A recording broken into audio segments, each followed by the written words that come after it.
جماعت ساتویں، مضمون شہریت، سبق نمبر 1، اپنے دستور کا تعارف۔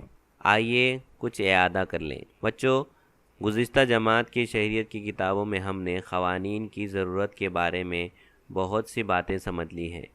خاندان، اسکول، اپنے گاؤں یا شہر کے کام کاج باقاعدگی اور آسانی سے چلانے کے لیے ہم قوانین اور ضابطوں پر عمل کرتے ہیں۔ ہر خاندان میں قوانین نہیں ہوتے، لیکن خاندان کے افراد کو آپس میں کیسے رہنا چاہیے اس کے لیے کچھ ضابطے ہوتے ہیں۔ اسکول میں داخلے، یونیفارم اور پڑھائی کے سلسلے میں قوانین ہوتے ہیں۔ بہت سے مقابلوں میں بھی ضابطے اور قوانین ہوتے ہیں۔ ہمارے گاؤں یا شہر کے معاملات بھی تو قوانین کے مطابق چلتے ہیں۔ اس طرح ملک کے معاملات بھی قوانین کے مطابق چلتے ہیں۔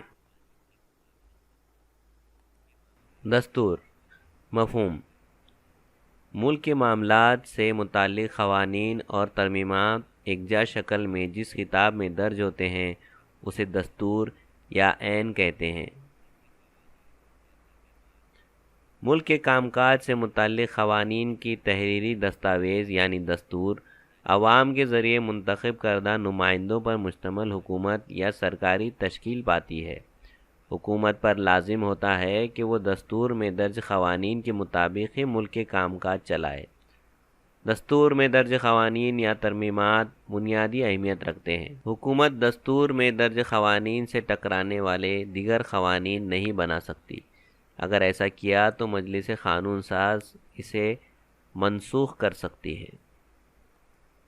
دستور کے قوانین کے موضوعات: دستور میں درج قوانین مختلف موضوعات کا احاطہ کرتے ہیں، مثلاً شہریت، شہریوں کے حقوق، شہریوں اور حکومت کے درمیان تعلقات، حکومت کی قانون سازی کے موضوعات، انتخابات یعنی الیکشن، حکومت کے حدود اور حکومت کے اختیارات وغیرہ۔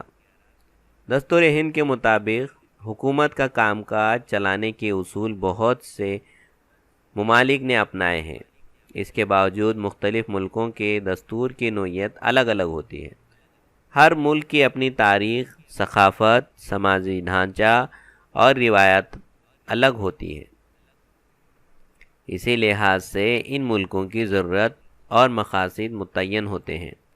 ہر ملک اپنی انہی خصوصیت کو سامنے رکھتے ہوئے اپنا دستور بناتا ہے۔ کیا آپ جانتے ہیں امریکہ اور برطانیہ، انگلستان کی حکومتوں کے کام کاج دستور کے مطابق چلتا ہے، لیکن ان دونوں ممالک کے دستور الگ الگ ہیں۔ مثلاً امریکہ کا دستور 1789 میں نافذ ہوا۔ یہ تحریری شکل میں ہے اور صرف 7 نکات پر مشتمل ہے، لیکن 225 برس گزر جانے کے باوجود امریکہ کا حکومتی کام کاج اسی دستور کے مطابق چلتا ہے۔ برطانیہ کی تاریخ صدیوں میں پھیلی ہوئی ہے۔ حکومتی کام کاج کے قوانین یہاں روایات، رسم و رواج کی شکل میں ملتے ہیں۔ اس کے باوجود ان پر سختی سے عمل کیا جاتا ہے۔ 1215 عیسوی میں ہونے والے میگنا کارٹا معاہدے کے بعد سے برطانیہ کا دستور فروغ میں پاتا گیا۔ کچھ تحریری قوانین پر مشتمل ہونے کے باوجود برطانیہ کے دستور کا زیادہ تر حصہ غیر تحریری ہے، یعنی بنا لکھا ہوا ہے۔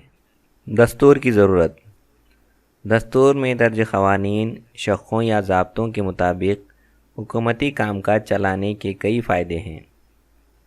حکومت کو قوانین کے دائرے میں رہتے ہوئے اپنا کام کاج چلانا ہوتا ہے، جس کی وجہ سے اسے حاصل حقوق اور اختیارات کے ناجائز استعمال کے امکانات کم ہوتے ہیں۔ دستور میں شہریوں کے حقوق اور ان کی آزادیوں کا ذکر ہوتا ہے۔ حکومت شہریوں کے ان حقوق کو چھین نہیں سکتی، اس لیے ان کے حقوق اور آزادی محفوظ رہتی ہے۔ دستور کے قوانین کے مطابق حکومت کے کام کاج چلانے قانون کی حکمرانی قائم کرنے جیسا ہے، کیونکہ اس میں اقتدار کے ناجائز استعمال یا من مانی کی گنجائش نہیں ہوتی۔ دستور کے مطابق حکومتی کام کاج کے پیش نظر حکومت پر عام انسانوں کے اعتبار میں اضافہ ہوتا ہے اور وہ حکومتی کام کاج میں شریک ہونے کے لیے آمادہ ہوتا ہے۔ حکومتی کام کاج میں عام انسان کی بڑھتی ہوئی شمولیت کی وجہ سے جمہوریت مضبوط ہوتی ہے۔ دستور اپنے ملک کے سامنے کچھ سیاسی مثالیں پیش کرتا ہے۔ اس سمت پیش قدمی کرنا اس ملک کے لیے لازمی ہوتا ہے، جس کی وجہ سے عالمی امن، تحفظ اور انسانی حقوق کی حفاظت کا ماحول تیار ہوتا ہے۔ دستور میں شہریوں کے فرائض کا تذکرہ ہوتا ہے، جس کی وجہ سے شہریوں کی ذمہ داریوں کا بھی تعین ہوتا ہے۔